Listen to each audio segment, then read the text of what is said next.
We are finishing chapter 6, and then, as I said, we'll be going the last chapter, chapter 16, which will tend to be maybe 1 week and a half. So we'll have at least 1 week, 2 lectures to review. So I have to look into the final exam content and topics. So we stopped on many countries have created natural preserves. Different levels of protection are found in nature preserves.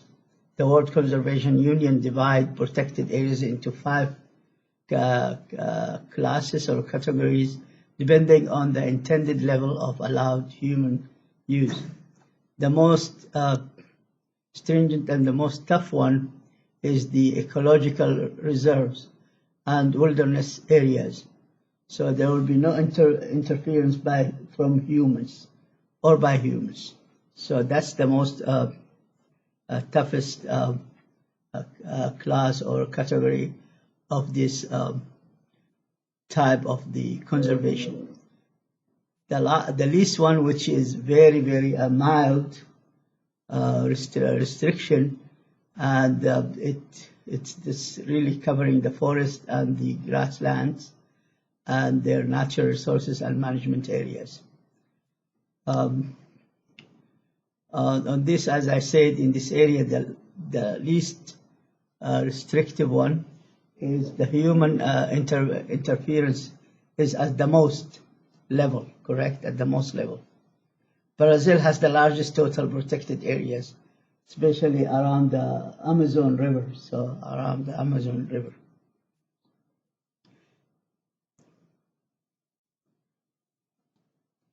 Not all preserves are preserved, and that's one of the major problems, not only in developing countries as well as in the developed countries, both developing and developed. They have these issues. The developing ones, they might have not the manpower, the skilled manpower to maintain those preserves. And the other one, in the developed countries, you might find this is a lot of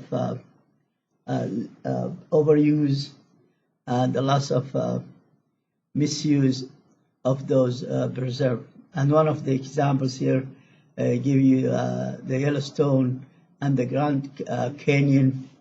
Those are areas, although they are preserved and protected by federal law, but there's a lot of human interference, especially tourism, and they bring a lot of damage to the ecosystem of those 2 preserves.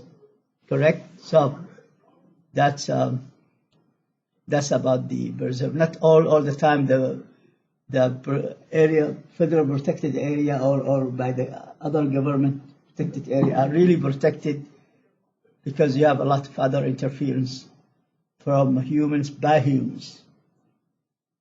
And this is an example of Grand Canyon and the Yellowstone Park. Marine ecosystem need greater protection. Only 5% of the near-shore marine biomass are protected. Limiting the amount of kind of fishing in marine reserves can quickly replenish fish stocks in surrounding areas. Recent research has shown that closing reserves to fishing even for a few months can have beneficial results in restoring marine populations. Coral reefs, they can take several centuries to recover from any damage done by humans. So that's the most ecosystem is affected more than the land or animal ecosystem. So the marine one is very, very effective, very, very affected by this intervention by humans.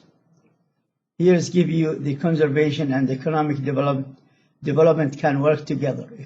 Conservation and economic can work together, and give you 3 zones here. The buffer zone is the second zone. So I don't have the pen, but here it is. This area here.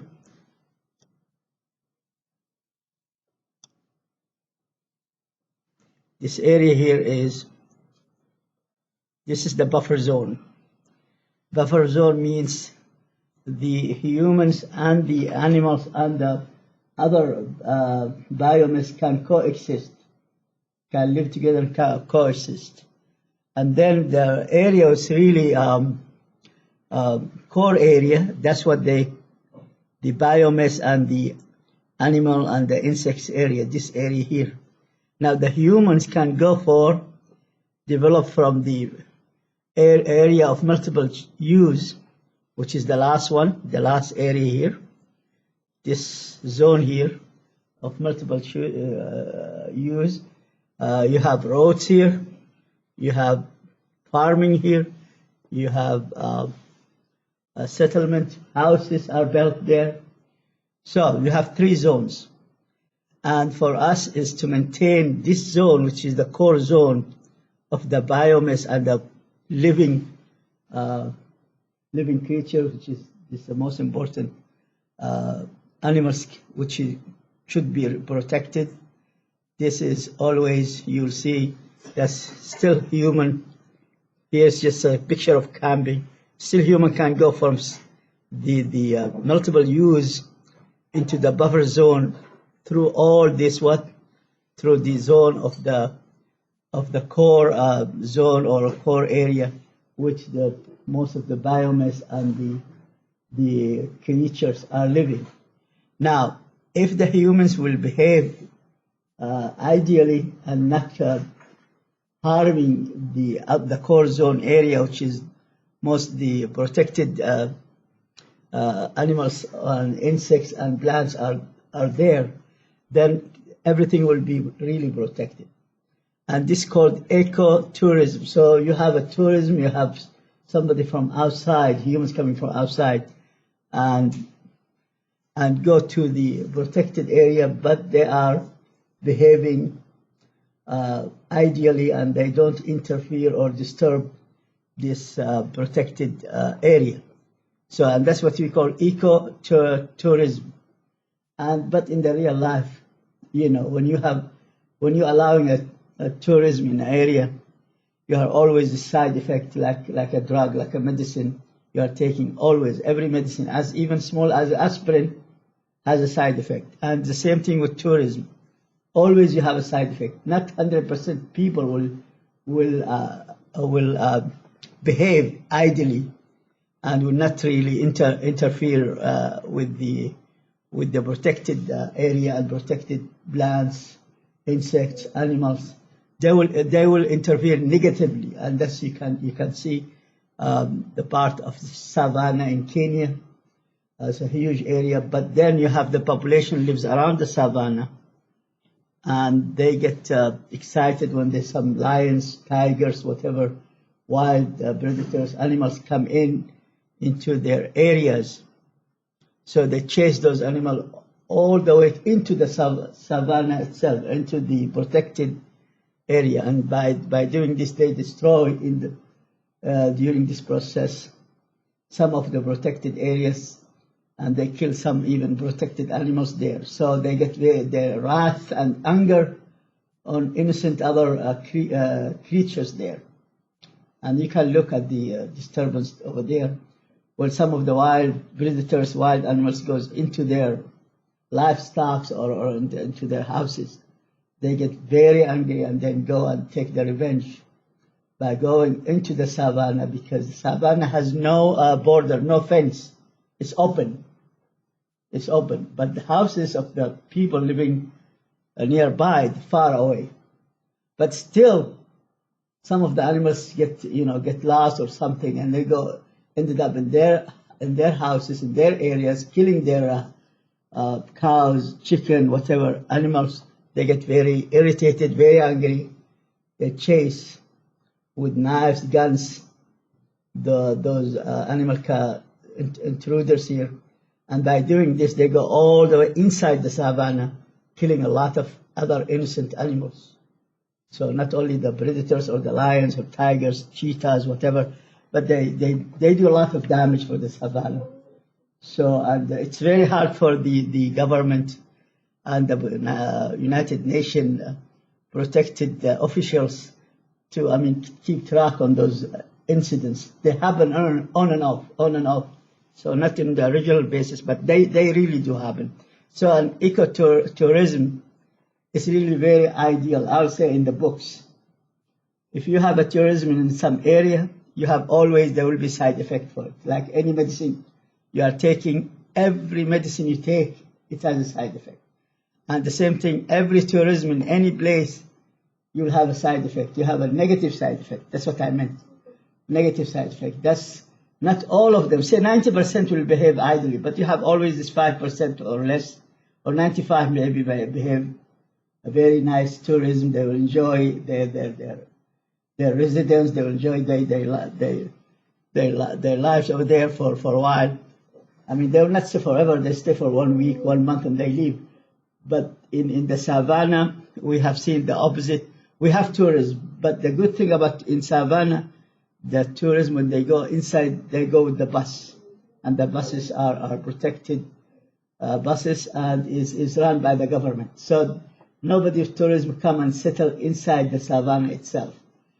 They do have houses, but those are research houses funded by the United Nations. So this is a federal, national, or international protected area. Not, although it's in the land of Kenya, but it belongs to the United Nations.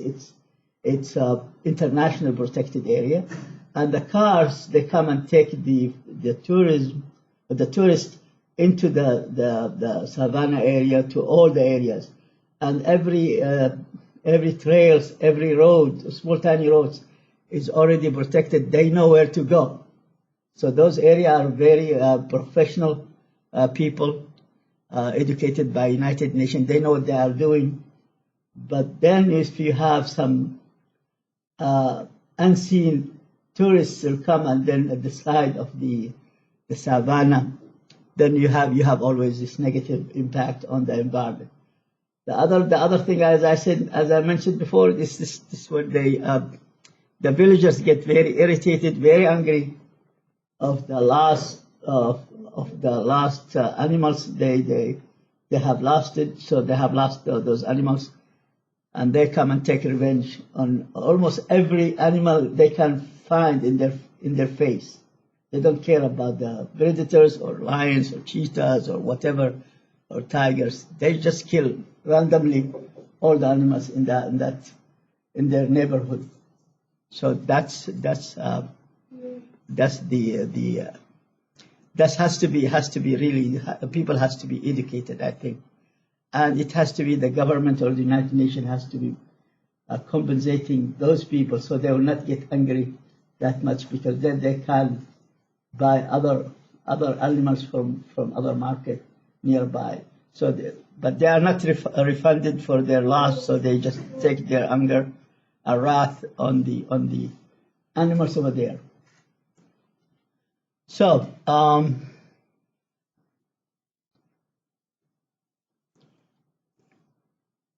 next one here out.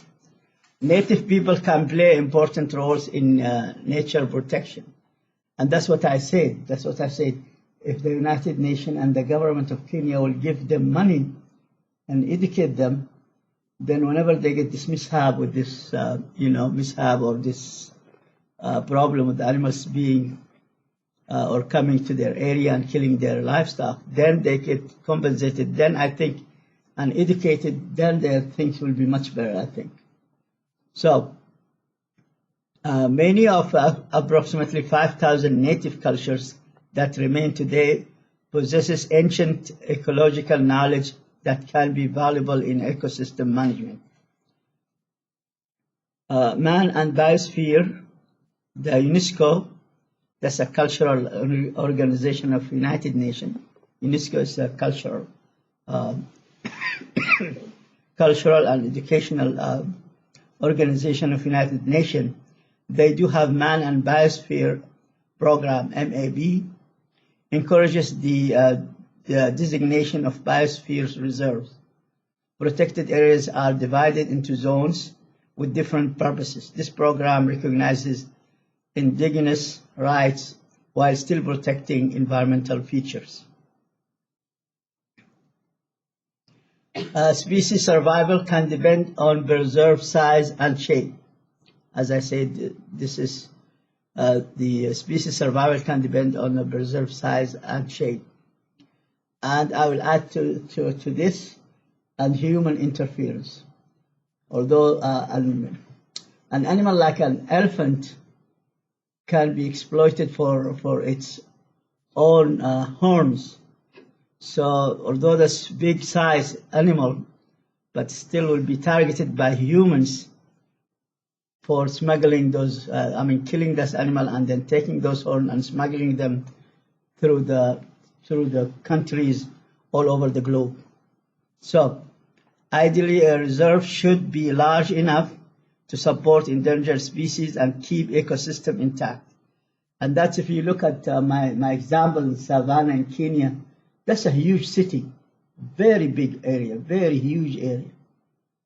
And there is no fences. That's the problem is there is no fences. So the animal feel like they are not kept in captive or kept entangled in a big jail or a big prison. No, everything's open. And the villagers are living far off. But you said always this incident will come when the animals get astray and then go into their village killing their livestock. So ideally reserve should be large enough to support endangered species and keep ecosystem intact. However, smaller reserves can be connected by corridors which allow movement between reserves. And you can see here, this is a corridor here. This is one direction, this is one direction. So if there is another reserve here, will be connected by two corridors. Here, it's like two connections. Okay, so two connections. And they are not fenced, they are open to open. So they are open, there is no fence. So the animal will not feel like it's captive or it's in jail or in something. So it's open. And those areas, the largest area here, those are the largest area here, always connected to corridors. It's connected to another corridor here. So you have three areas of corridor here. There's another corridor here connecting the smaller one, the bigger one. And each area of this preserve will have different type of protected creatures. So some area you will see insects, birds living in one area, the other area, most of the predators, the cheetahs, the animals, the tigers, the lions. So it's different protected areas, different, you will see different animals. Now, are those animals cannot go through the other preserves area? No, they can go through the corridors. They can go from one area, this another corridor here to this area here. They can go through all these areas, so they can move back and forth through those preserves.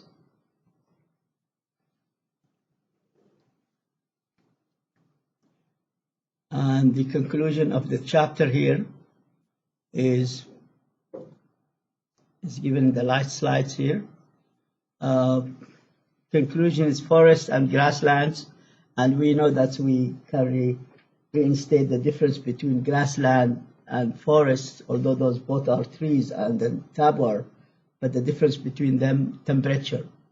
Temperature in the grassland is totally different from temperatures inside the forest. The second second condition, the second factor is the type of plants.